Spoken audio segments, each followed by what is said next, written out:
好来，乡亲啊，这个天气冷，若用电毯、电烧器要注意，温度袂当伤悬，嘛袂当用伤久，无是会来烫伤。讲这个温度若超过44度，连续使用6点钟以上，就会开始对这个皮肤产生危害。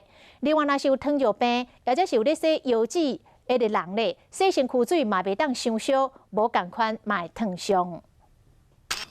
脚肉的所在过拢热去啊，这是洗浴造成的。天气冷，愈洗愈烧，但是糖尿病患者一定要注意，若无有烫伤的可能。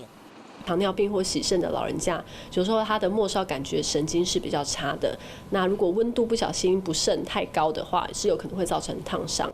伫电暖气前面，烘你的手会让你感觉烧烧，这当讲是寒天厝内拢有准备的。 但是像这类物品使用上要注意，若无烫伤的情形。长时间使用的话，有可能造成低温灼伤，间隔3公尺以上，这样子使用上是比较安全的。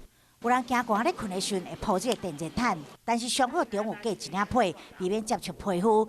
另外，还有蒸汽眼罩。蒸汽眼罩温温热热的好舒服，但使用上呢也是有需要注意的地方。眼皮其实皮肤这是蛮薄的，所以它其实受到这种灼伤的可能性甚至会比一般皮肤来得高。那所以会建议说如果说要使用这类一些物品的话，其实使用时间就最好是不要超过10分钟。